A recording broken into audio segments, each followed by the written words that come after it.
हमारे चैनल को सब्सक्राइब करें और बेल आइकन दबाएं।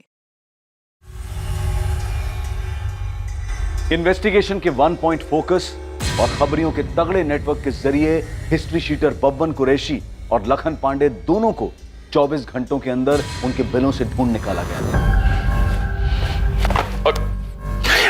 बब्बन, हम तुझे ठोककर उसी जंगल में फेंक देंगे। बोल, नईम खान ने मानसी की सुपारी दी थी या नहीं? बोल। सुपारी नहीं दी थी साहब। पैसे लेते उस लड़की मानसी को ढूंढ के लाने के लिए, और हमने ढूंढा भी खूब उसे। लेकिन जब उसकी लाश की खबर मिली तो मैंने नईम खान को उसके आधे पैसे भी दे दिए थे वापस। ले लीजिए, जितना ढूंढने में खर्च हुआ है उतना ही काटा नहीं था। लड़की को मारा किसने कुरैशी? इस सवाल का जवाब आपके घर में है, वो बाहर ना ढूंढिए साहब। खुदा हाफिज। लखन, अगर तुम हमें फैज की खबर या उसकी लाश के बारे में नहीं बताएगा तो यहीं सड़ेगा। और याद रखना, यहां से निकलने के लिए तू एक एक मिनट तड़पेगा। साहब, मुझे सच में कुछ नहीं पता। साहब, वो फैज की खुदकुशी के बारे में सुनते ही रामजी भाई ने मुझे फोन किया था साहब। अरे कैसे पैसे रामजी भाई? उस फैज के बच्चे के चक्कर में सारे पैसे खर्च हो गए। लेकिन उसने तो खुदकुशी कर ली मेरी बेटी को मारने के बाद। देखो रामजी भाई, आपकी बेटी का मुझे खेद है, पर पैसे तो मैं लौटाने से रखता हूँ।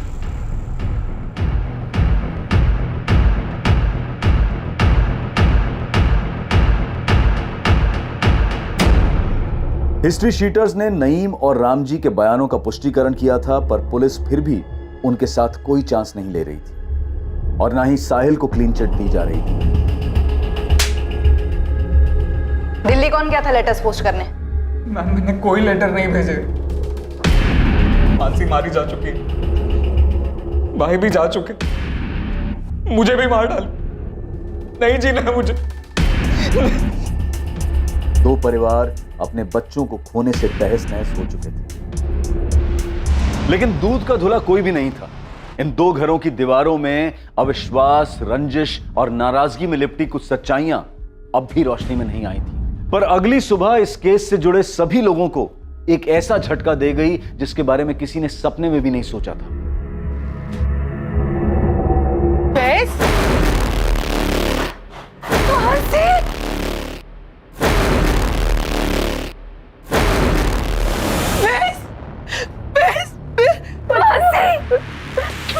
तू ठीक है ना? तू कहाँ चली गई बेटा? कहाँ चली गई थी मानसी?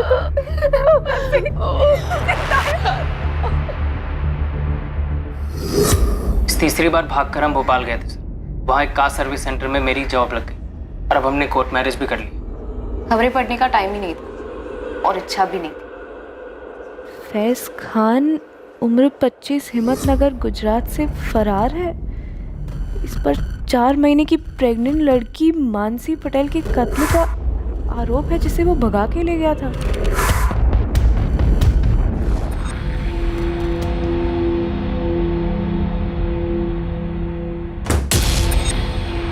क्या हुआ मानसी? डर के मारे हम 3 दिन घर में ही बैठे रहे कैदियों की तरह, और फिर वो सेकंड झटका आया जब वो लेटर्स वाली खबर आई। सुन मानसी, मेरे नाम से लिखे गए ये सुसाइड लेटर्स फर्जी हैं, पर हम फर्जी नहीं हैं और ना ही हमारी शादी फर्जी है। पता नहीं कौन है जो तुम्हारा मर्डर, ये लेटर और मेरे सुसाइड की झूठी अफवाहें फैला रहा है, और क्यों? मुझे लगता है हमें। मैं बैग पैक कर लेती हूँ। 1 घंटे में अहमदाबाद एक्सप्रेस निकली। अनरिजर्व तो अनरिजर्व सही, चलते और ये सारा ड्रामा खत्म करते। ये कल रात की बात थी और आज हम दोनों आपके सामने बैठे, बिल्कुल जिंदा और उतने ही प्यार में जितना 1 साल पहले थे। और अब हम शादी भी कर चुके। और मैं प्रेग्नेंट नहीं हूँ, लेकिन आप लोगों को शक करने की आदत है, इसलिए चाहे तो टेस्ट करवा सकते हैं। आप लोग सब बाहर वेट कीजिए। हमने डीएनए टेस्ट करवाया ही नहीं। रामजी पटेल ने बोला कि मानसी की बॉडी है, हमने भी मान लिया कि मानसी ही है। बड़ी भूल हुई सर, डीएनए टेस्ट कराना चाहिए था। लाश के अंश बचा कर रखे हैं, केस क्लोज होने तक वो लैब में रहेंगे। शुक्र है, विक्टिम को आइडेंटिफाई करने में कुछ तो आसानी होगी। सर, इस रामजी पटेल ने और सविता पटेल ने बॉडी की शिनाख्त की थी। हो सकता है जानबूझ के की।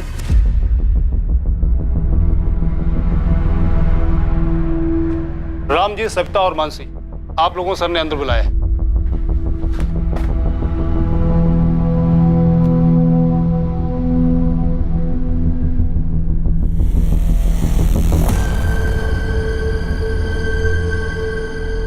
लोग मेरे साथ आइए। मानसी, क्या लगता है वो चिट्ठियां लिखकर फैज को कौन फंसाना चाहता हो? बाकी लोगों का मुझे नहीं पता सर, लेकिन मैं एक आदमी को जानती हूँ जो फैज को फंसाना चाहता था।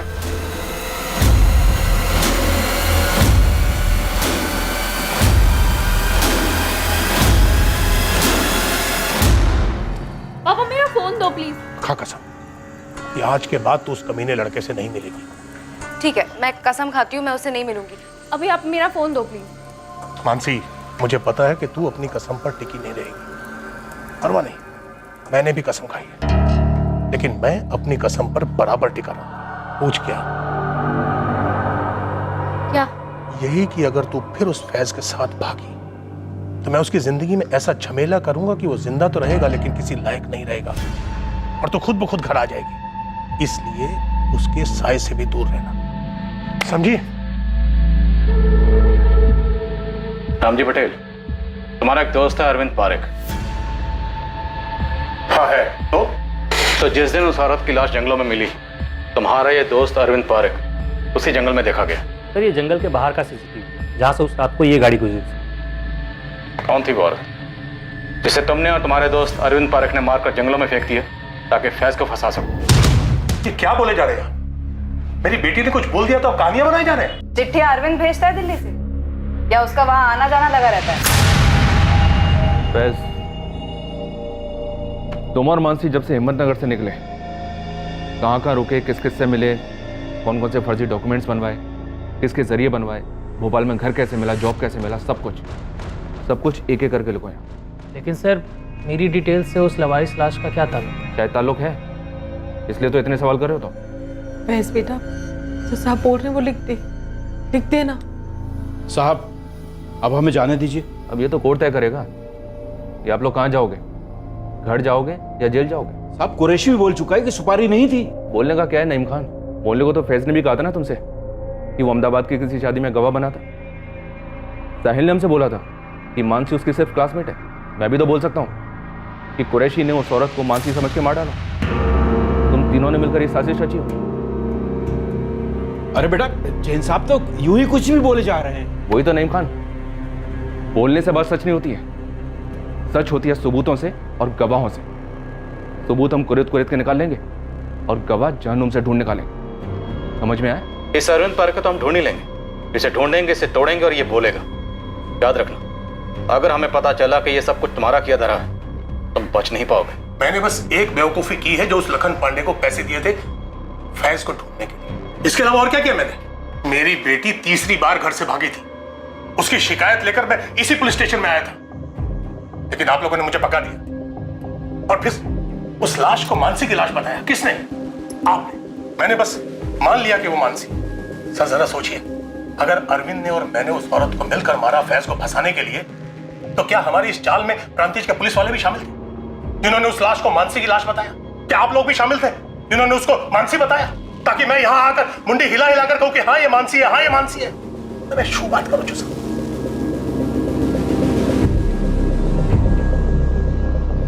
बोलिए सर।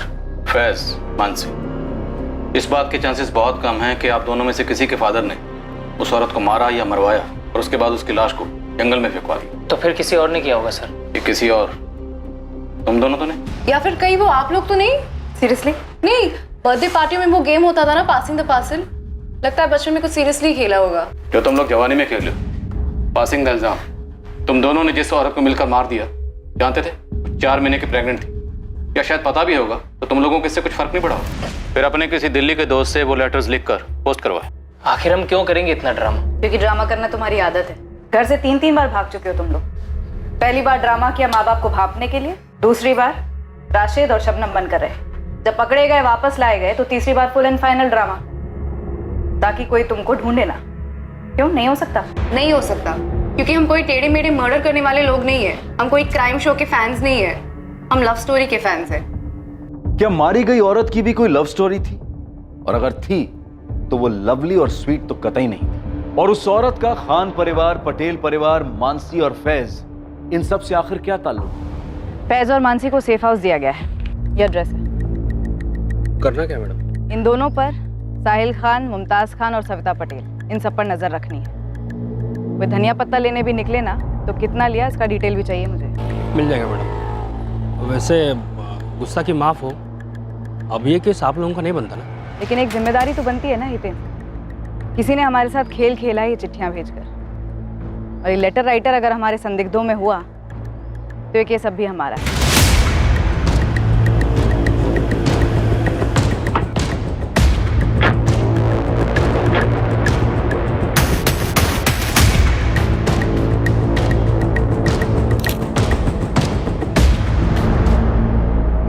हमने इस अरविंद पारेख की हिस्ट्री निकाली, क्राइम की रात की मूवमेंट भी ट्रैक की। ये वाकई में अपनी बेटी के घर गया था, अपनी नाती के जन्मदिन पर। और सर हमने इसके और आपके सस्पेक्ट रामजी पटेल दोनों की दोस्ती को भी खंगाला, लेकिन कुछ नहीं निकला सर। और उसकी कार में से भी ऐसा कुछ नहीं मिला जो मर्डर की तरफ इशारा करे। तो रामजी पटेल के दोस्त अरविंद पारेख का उस दिन उन्हीं जंगलों के आसपास देखा जाना महज इत्तेफाक समझे? हाँ, अगर लाश मानसी की होती तो जिस लाश को तुम लोगों ने मानसी समझा, हमने मानसी समझा, मानसी के माँ बाप ने भी मानसी समझा, वो लाश किसकी थी? जब हमें वो लाश मिली तो हमारे पास 2 मिसिंग कंप्लेन थी। एक 4 महीने पहले की मानसी पटेल मिसिंग केस, जिसे आप लोगों ने करेक्ट किया पर हमें बताना जरूर नहीं समझा। और दूसरा गांधीनगर की एक शादीशुदा औरत का, रुचिका मकवाना नाम था उसका। जब हमें वो लाश मिली उसके 2 दिन पहले गांधीनगर में उस लड़की की मिसिंग कंप्लेंट फाइल हुई।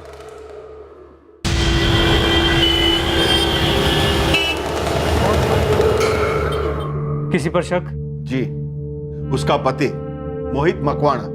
रुचिका को डिवोर्स चाहिए था और उसका पति मना कर रहा था। दोनों के बीच में मारपीट भी हुई थी। उसने रुचिका को जान से मारने की धमकी भी दी थी सर। ये मोहित करता क्या था? आर्किटेक्ट है। फोन नंबर और पता।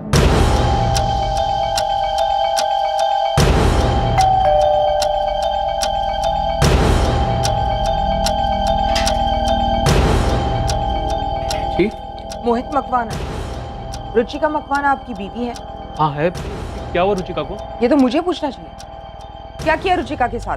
अरे मैंने कुछ नहीं किया, सारा दिन साइट पर था, थक कर सोया था। रात के 1:15 बजे आपकी बीवी घर से गायब है और आप आराम से सो रहे थे। उस दिन से मोहित मकवाना कजौली गांधीनगर की कस्टडी में है। तो लाश की डिटेल सबसे पहले तुम लोगों ने गांधीनगर पुलिस स्टेशन भेजी? जी हाँ, पर वहाँ से नेगेटिव जवाब आया। हमारी रुचिका प्रेग्नेंट नहीं है सर। सर अभी शादी को 1 ही साल हुआ है। धीरज जी, रुचिका और मोहित के झगड़ों की वजह क्या थी? जी, रुचिका ने हमें कभी बताया नहीं। बीना जी आपको? वो सब अपने अंदर ही रखती थी। वैसे रुचिका की बाकी की सारी डिटेल्स मैच हुई, एज, हाइट, ब्लड ग्रुप, लेकिन रुचिका प्रेग्नेंट नहीं थी। ये जानने के बाद हमने उसे रूल आउट किया और आपकी मानसी की फाइल खोली। सर लड़की 4 महीने पहले लड़के के साथ भागी थी, तो उसके 4 महीने के प्रेग्नेंट होने की संभावना भी थी और बाकी सारी डिटेल्स भी मैच हो रही थी। तो हो सकता है वो लाश किसी तीसरी औरत की हो। हालांकि हमने उसके डीएनए संभाल के रखे हैं, पर मैच किससे करेंगे?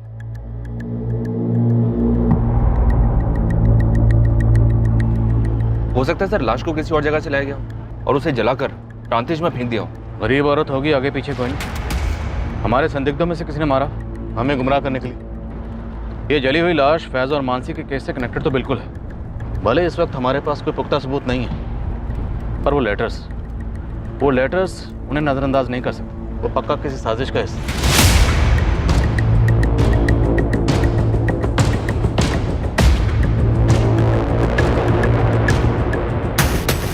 नितिन भाई। जी भाई, राजू भी साथ में ही है। हाँ बोल बल्लू, क्या खबर? गर्मा गर्म चाय। एल्स कहाँ जा रहे हो तुम? वो चेतन से बात हुई थी, उससे कहा था घर आ जाऊंगा, बस वहीं जा रहा था। देखो क्या हाल है अभी, लेकिन चाय तो पीते जाना। हाँ रख दो, वापस आता हो तो गर्म करके पी लूंगा।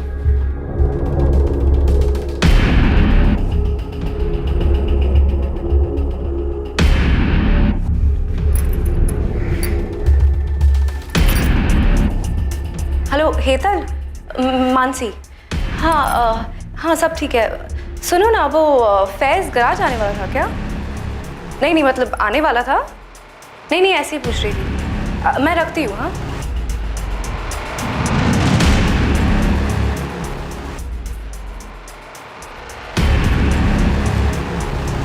और 4 महीने प्रेग्नेंट, तो किसी ना किसी गायनेकोलॉजिस्ट के यहाँ तो रजिस्टर्ड रही होगी। हाँ सर, गरीब से गरीब औरत होगी तो भी किसी सरकारी अस्पताल में रजिस्टर्ड तो होगी ही।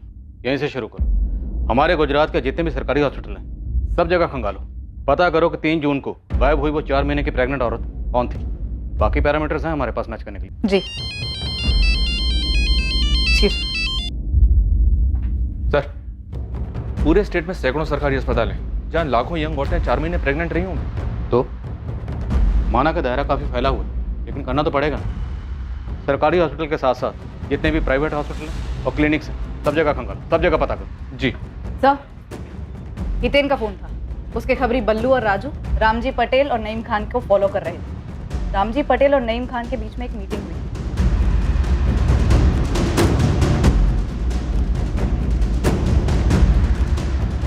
दोनों को मिलकर अभी तोड़ते हैं। हो सकता है दोनों ने मिलकर उस औरत को मार डालो। तोड़ेंगे परेश, पर अभी नहीं, अब नहीं। हितेन और उसके खबरियों से कहो कि नज़र बनाए रखें, पता करें कौन कौन किस किस से मिलता है। ठीक है सर। रामजी पटेल और नईम खान क्यों मिले? गराज के बहाने फैज आखिर कहां गया था? इन सभी सवालों के जवाब बहुत जल्द सामने आने वाले हैं। और दूसरी तरफ मैटरनिटी क्लिनिक्स के विशाल समंदर को खंगालने के बाद पुलिस के हाथ एक चौंकाने वाली सच्चाई लगने वाली थी, जो इस केस को सर के बल उलट कर रही थी।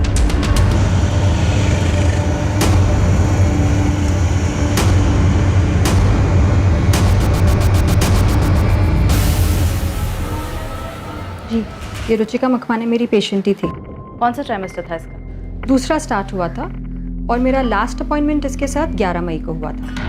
रुचिका, सब कुछ एकदम नॉर्मल है, बच्चे की ग्रोथ भी एकदम परफेक्ट है। बस मैं तुम्हें कुछ सप्लीमेंट्स लिख देती हूँ, उन्हें तुम टाइम पे लेती रहना, बाकी तो सब नॉर्मल है। डॉक्टर, अगली सोनोग्राफी की डेट क्या है?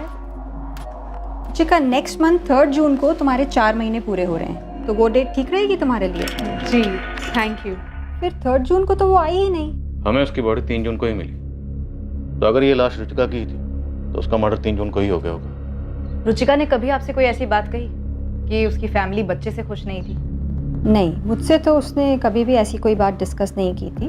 खुश लगती थी हमेशा, एकदम नॉर्मल।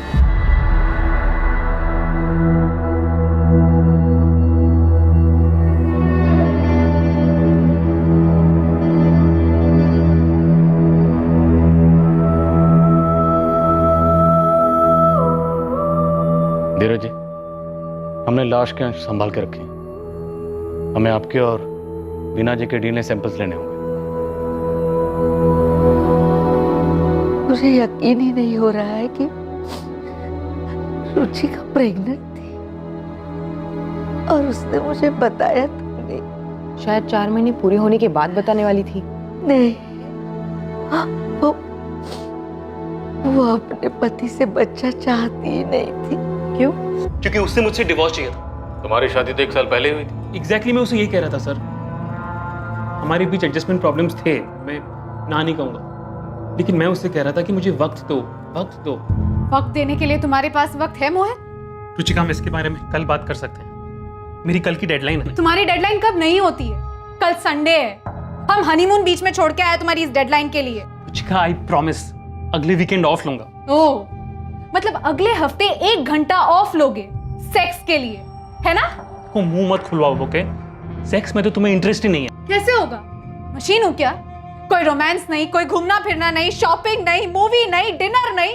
हम एक टीवी शो तक साथ में बैठकर नहीं देखते, बातचीत तक नहीं होती है हमारे बीच में, तो फिर कैसे होगा? हाँ, तो चिल्ला क्यों रही हो? किसके फायदे के लिए? पूरी दुनिया को हमारे मैरिड लाइफ का फ्री अपडेट देने के लिए। मैरिड लाइफ वो क्या होता है? Married life my first. Just shut up, okay? कब से फालतू की बातें किए जा रही हो? बदतमीज। हर दूसरे दिन हमारे बीच ऐसे झगड़े होते, पूरे मोहल्ले को सुनाई देता। और रही बात उसकी प्रेगनेंसी की, ये नामुमकिन है।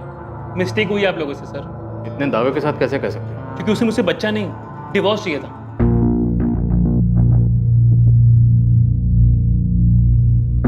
रुचिका, मुझे तुमसे कुछ कहना है।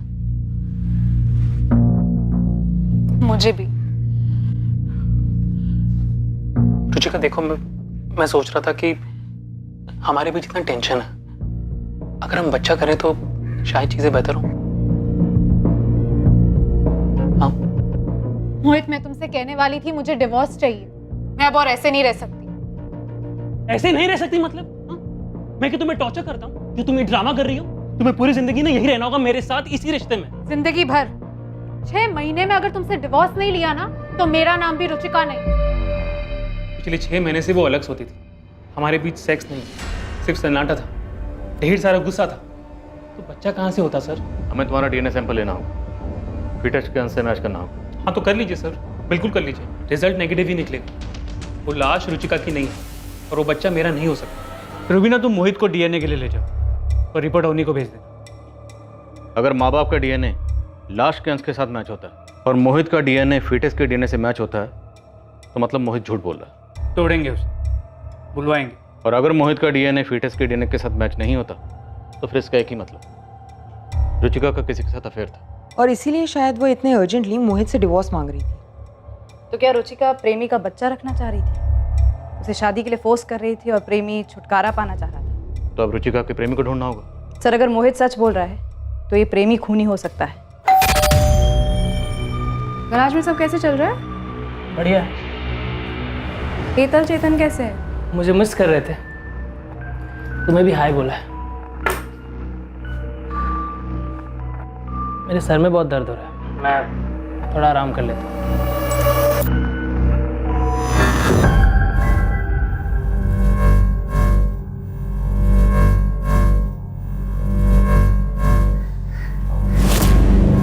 फोन पे फोन किए जा रही थी मैं। कहाँ गए थे आप? दुकान पर भी नहीं थे। एक जरूरी काम था। नहीं, कुछ छुपा रहे हैं आप। आपने मुझे बताया नहीं कि आपने मानसी को धमकी दी थी कि आप फैज को फंसाएंगे।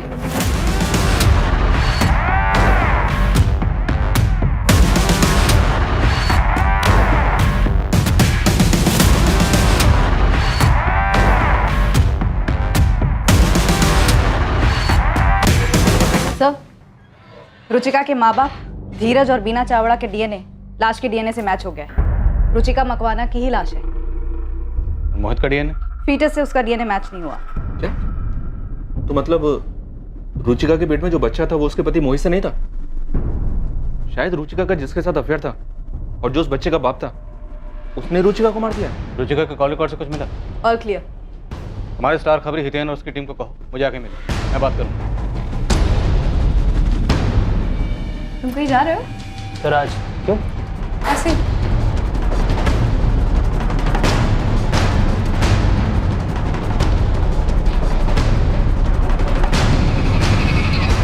साहब, अहमदाबाद और गांधीनगर में रुचिका के बॉयफ्रेंड ढूंढने से अच्छा होगा कि रुचिका के कॉल रिकॉर्ड चेक किया जाए। अरे वो तो हम कर ही लेंगे, पर आपके सारे केसेस फोन रिकॉर्ड से सॉल्व होंगे। अब तो स्टैंड अप कॉमेडियंस भी हमारा मजाक उड़ाने लगे। जरा सोचो, जब ये मोबाइल फोन नहीं थे तब केसेस कैसे सॉल्व होते थे? सूंघ कर, मैदान में कूद जाओ मैदान में।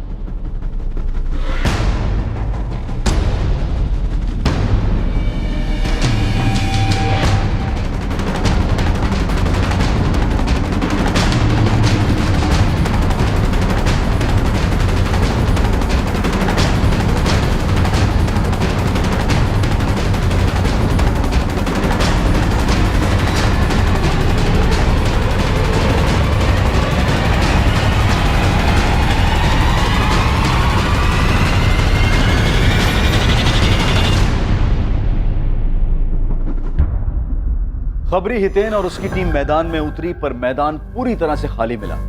रुचिका के अफेयर का कोई नामो निशान नहीं था। दूसरी तरफ फैज के बर्ताव से मानसी बेहद परेशान थी। फैज उससे क्या छुपा रहा?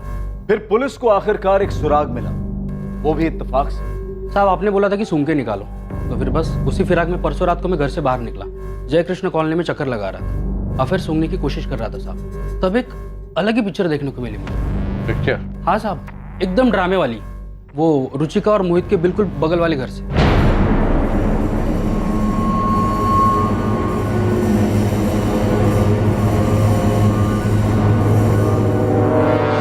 से रुचिका के मर्डर की खबर आई है, तुमने तो अपना डिवोर्स का जाप ही करना बंद कर दिया। क्या हुआ? डर गए डिवोर्स मांगने वालों को हाल देखकर? देखो शगुन, मैंने तुमसे इस बारे में कोई बात नहीं करनी है। तुम ये बताओ कि डाइवोर्स कब दे रही हो तुम मुझे? पहले तो मैं तुम पर दहेज और घरेलू हिंसा का केस ठोकूंगी, उसके बाद उसे जीतूंगी। तुम्हें कुछ सालों की सजा होगी, तब तक हमारे आरुष की शादी भी हो जाएगी, उसके बाद मैं तुम्हें डिवोर्स दे दूंगी, समझे? मनूस औरत। मनूस होगा तू, तेरी माँ, समझा? हट। शगुन, मजा आ रहा है ना तमाशा देखने का? जी नहीं, वो कुछ काम से मोहित साहब से मिलने आया था, पता चला वो। हाँ ठीक है, मैं भी यहाँ सामने ही रहता हूँ। कितनी रातों से मैं चैन से सोया भी नहीं। इनके झगड़े की वजह से? 12 नंबर की रुचिका मोहित से डाइवोर्स लेने के लिए गला फाड़ती, और ये नीलेश अपनी पत्नी शगुन से डाइवोर्स लेने के लिए चीजें तोड़ता रहता है। रुचिका का तो फिर भी ठीक है, 1 साल की ही शादी है, कोई बच्चा भी नहीं है। लेकिन ये नीलेश, उसका तो 7 साल का बच्चा है, फिर भी डाइवोर्स क्यों भाई? और अब तो रुचिका का मर्डर भी हो गया। साहब मुझे तो बस बू आ रही है, वो रुचिका के कॉल रिकॉर्ड से कुछ मिला नहीं, मैडम ने बताया मुझे। लेकिन हो सकता है कि रुचिका को कभी कॉल करने की जरूरत ही ना पड़ी हो। ये भी हो सकता है कि रुचिका का वो आशिक उसके बगल वाले घर में रहता हो, नीलेश बारोट। इस अफेयर का कोई सबूत है? साहब बिना सबूत का तो मैं खड़ा नहीं हो पाता। इसे देखा है कभी यार? पुलिस से हूँ।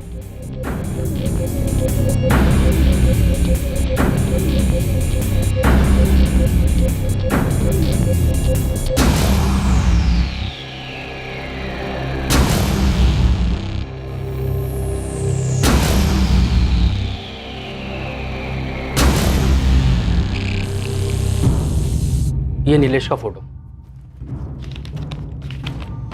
और ये नीलेश का नंबर। सब कॉल रिकॉर्ड भले ही साफ हो, लेकिन लोकेशन रिपोर्ट से बहुत कुछ हाथ आ सकता है। सर ये अपना किलर हो सकता है, पर मुझे नहीं लगता इसने ये अकेले ने किया।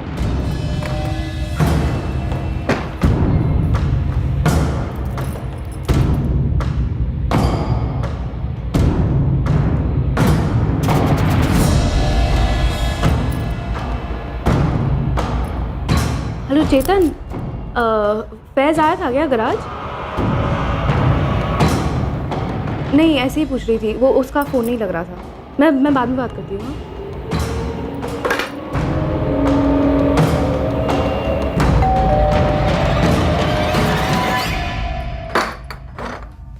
तुम गराज नहीं गए थे?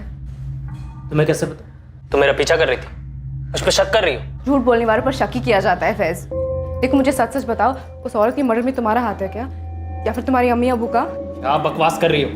अगर यही बात मैं तुमसे कहूँ तो इस औरत की मर्डर में तुम्हारा और तुम्हारे मम्मी पापा का हाथ है? फैज झूठ तुम बोल रहे हो, तुम मुझसे कुछ छुपा रहे हो। अगर तुम अभी के अभी मुझे सच सच नहीं बताया ना तो मैं पुलिस के पास जा रही हूँ, मैं बता रही हूँ तुम्हें। मैं जहाँ जाना है जाऊँ।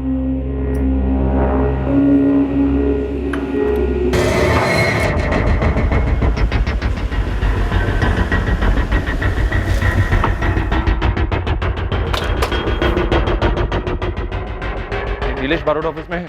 जी सुबह से कहीं गए नहीं।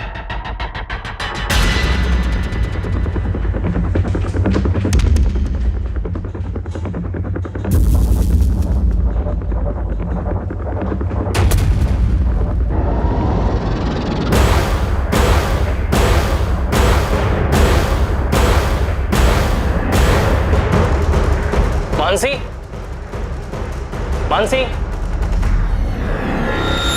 मानसी, सच में पुलिस के पास तो नहीं चली गई?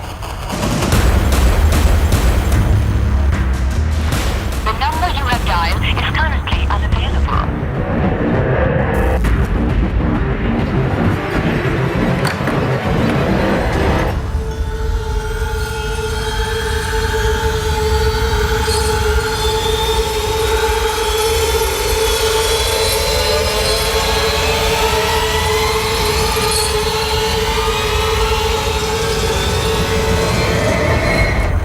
देखिए, आप लोग मुझ पर इस तरह से झूठा इल्जाम नहीं लगा सकते। एक तो आप ये केस सॉल्व कर नहीं पा रहे हैं और ऊपर से मुझे बली का बकरा बना रहे हैं। आपके किसी भी सवाल का कोई जवाब नहीं दूंगा मैं। मुझसे आपको कुछ नहीं मिलने वाला। हमारे इस लॉकअप में अक्सर मुजरिम उगलते हैं और हम सुनते हैं। आज कुछ अलग करते हैं। आज हम बोलेंगे और तू सुनेगा। तुम और रुचिका पड़ोसी थी, पड़ोसी से फिर दोस्त बने, दोस्त से फिर प्रेमी और प्रेमिका, और फिर तुम दोनों में अफेयर शुरू। ज्यादा वक्त नहीं लगा होगा करीब आने में। सब ठीक चल रहा था, पर फिर रुचिका प्रेग्नेंट हो गई। शादी करना चाहती होगी तुमसे, और तुम्हारी बीवी तुम्हारे ऊपर केस करने की बात कर रही थी। तुम दोनों तरफ से फंस चुके थे और वक्त निकला जा रहा था। नीलेश आज 4 महीने पूरे हुए हैं। कल सोनोग्राफी है 6 बजे। मैं मोहित को सब कुछ सच सच बता देना चाहती हूँ। लेकिन रुचिका, उससे शगुन को भी तो सब कुछ पता चल जाएगा ना। उसने खुलेआम धमकी दी है, बोलती है केस ठोक दूंगी। और नीलेश, मैं अब और इंतजार करना नहीं चाहती। मैं सबको जल्द से जल्द बता देना चाहती हूँ कि मैं माँ बनने वाली हूँ, तुम्हारे बच्चे की, तुम्हारे साथ रहना चाहती हूँ। और वैसे भी कुछ दिनों में लोगों को दिखने ही लगेगा कि मैं प्रेग्नेंट हूँ। प्राणतीज में कुल मंदिर है, वहां चल करके शादी कर लेंगे कल। कल? लेकिन तुम्हारी बीवी, वो केस? अरे वो सब छोड़ो ना, एक बार हम लोग शादी कर लेंगे तो मोहित और शगुन को सब कुछ सच सच बता देंगे। अरे बोल देंगे प्यार करते हैं यार। You happy now? तुम इस दबाव से तंग आ चुके थे, इस रिश्ते की मुसीबत से छुटकारा चाहते थे।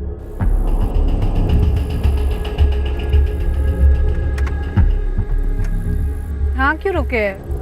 कुल मंदिर तो आगे है ना? नहीं, वो पंडित जी का परिवार है पास में, तो 10 मिनट मिल लेते हैं उनसे, और फिर मंदिर भी पास में, पैदल पैदल निकल जाएंगे। ठीक है?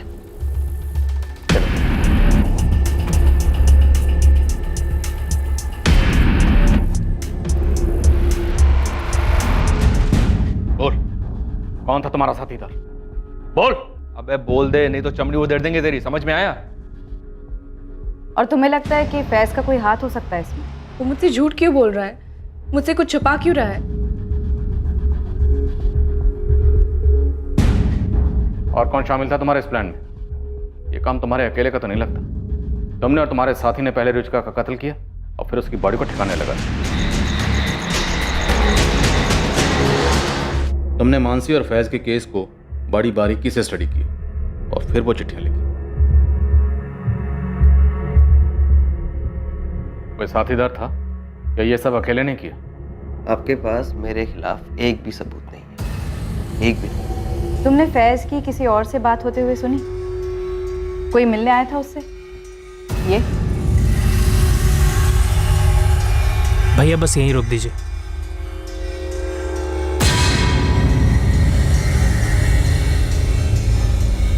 नहीं, मैं ऐसे नहीं जानती, लेकिन वो जरूर मुझसे झूठ बोल रहा है। वो कुछ जानता है जो मुझसे छिपा रहा है। सबूत की टेंशन मत लो बेटा, एक नहीं दो है। तुम लोगों ने प्लानिंग तो बहुत तगड़ी की थी। रुचिका और तुम मोबाइल पर कभी बात ही नहीं करते थे, और रुचिका जब भी तुमसे मिलने ऑफिस आती थी तो अपना फ़ोन स्विच ऑफ करके घर पर ही छोड़कर आती थी, है ना?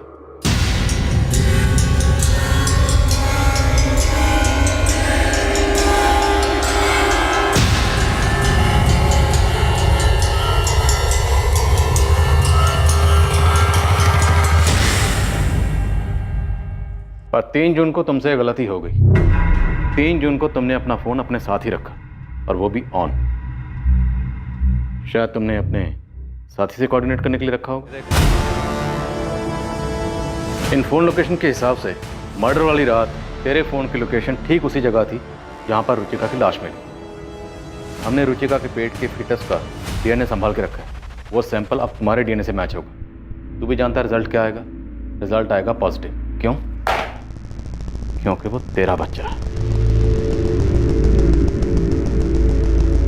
नीलेश बरोट, अपनी जिम्मेदारी से छुटकारा पाने के लिए तुमने बेरहमी की नई मिसाइल काम कर दी और साथ ही 2 परेशान परिवारों को जहन्नम के दर्शन करवा दिए। इतना ही नहीं, फैज के नाम का झूठा सुसाइड नोट लिखकर फॉल्स एविडेंस प्लांट करके हमें गुमराह करने की कोशिश की। बहुत घुमा लिया तुमने। अब बोल, वरना अच्छे खासे लोगों को गायब करके उनकी लाशों को ठिकाने लगाना हमें भी आता है। बोल, तेरा साथीदार कौन था?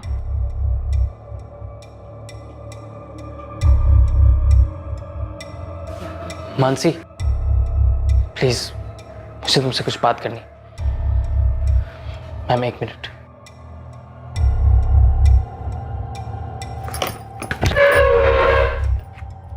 बोल, कौन था जोड़ीदार? बोल बोल बोल बोल बोल बोल बोल, कौन था जोड़ीदार? बोल। मानसी, मैंने तुमसे झूठ कहा था। मैं गराज नहीं गया था। बताता बोल। बताता।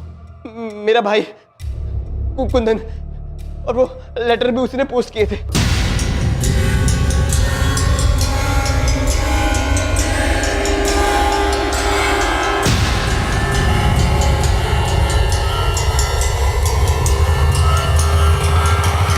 फैज, तुम आखिर गए कहाँ थे? मैं अपने घर गया था, अपनी अम्मी से मिलने। मुझे उनकी बहुत याद आ रही थी मानसी, लेकिन इसके पीछे कोई साजिश नहीं है। तुम्हें नहीं आती अपने मम्मी पापा की याद? मैंने उसे धमकी दी थी क्योंकि मैं उसका भला चाहता हूँ। बाप हूं मैं उसका। लेकिन मानसी हमसे नफरत करती है। अब नहीं करेगी। मैं नईम खान से मिलने गया था। क्या? हाँ बोलो, क्यों बुलाया मुझे? नहीं, जो होना था सो हो गया। बच्चों ने शादी भी कर ली, अब हमें भी स्वीकार कर लेना चाहिए। इस सब में पुलिस भी हमें सुपारी देने वाला समझ रही है। जो मैं तो हूं नहीं, आपके बारे में मुझे पता नहीं। मैं भी नहीं, मैं तो बस अपनी बच्ची का भला चाहता हूं, जो आप भी चाहते हैं फैज के लिए, है ना? ठीक कह रहे हो रामजी भाई, इस बात पे मिट्टी डालते हैं। इन दोनों बच्चों की मर्जी कबूल कर लेते हैं। फैज, अगर इतनी सी बात थी तो तुमने मुझे पहले क्यों नहीं बताया? तुम्हें क्या लगा कि मैं तुम्हें तुम्हारी अम्मी से मिलने नहीं दूंगी? नहीं मानसी, ऐसी बात नहीं है। तुम अपने घर वाले से मिलने नहीं चाहती थी, और मैं नहीं चाहता था कि मुझे मेरे घर जाते देख तुम्हें बुरा लगे। लेकिन हमारा प्यार सच्चा है मानसी। लेकिन हमारे माँ बाप भी तो हैं। जो भी हुआ अपनी जगह तो वो ठीक ही थे। बगावत हमने की, हमारा भाग कर शादी करना सिर्फ उतना ही नहीं रह गया, एक मर्डर केस भी जुड़ गया। इतने परेशान हो गए। मानसी, मुझे लगता है तुम्हें भी अपने मम्मी पापा से मिल लेना चाहिए। एटलीस्ट हम ट्राई करके तो देखें। माफी मांग लो, माँ बाप है, मान ही जाएंगे। नीलेश बारोट और उसके छोटे भाई कुंदन पर धारा 302 के तहत डबल मर्डर के चार्जेस लगे हैं, रुचिका के और उसके पेट में पल रहे बच्चे के मर्डर के जुर्म में। साथ ही धारा 120 के तहत सबूत मिटाने और पुलिस को गुमराह करने के चार्जेस भी लगाए गए हैं।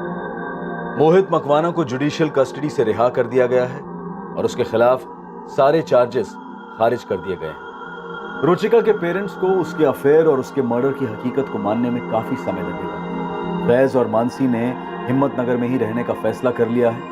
फैज अपने गराज लौटा है और मानसी ग्रेजुएशन के साथ पार्ट टाइम जॉब कर रही है। उन दोनों के परिवारों ने उन्हें सपोर्ट करने का फैसला किया है। अभी तक किसी भी बिरादरी के ठेकेदारों ने कोई खास आपत्ति नहीं जताई है। क्रिमिनल्स जितने शातिर और चालाक होते हैं उतने ही इलॉजिकल भी होते हैं, और ऐसे अनगिनत केसेस हैं जहां जुर्म करने के बाद और उसे छुपाने के चक्कर में वो खुद अपनी कब्र भी खोद देते हैं। इस केस ने एक बार फिर से साबित किया कि जुर्म कभी सफल नहीं होता, बस सिर्फ देर होती है उसे गलती की रोशनी में आने की जिसे मुजरिम कर ही बैठता है। बहरहाल इस केस में इन्वेस्टिगेशन के हाथों कुछ गलतियां और लापरवाहियां होने के बावजूद जिस तरीके से उन्होंने इस केस को हल किया वो काबिल तारीफ है। अब मैं अनूप सोनी आपसे विदा लेता हूं, फिर मुलाकात होगी एक और नए केस के साथ कल रात 11 बजे कौन बनेगा करोड़पति के बाद।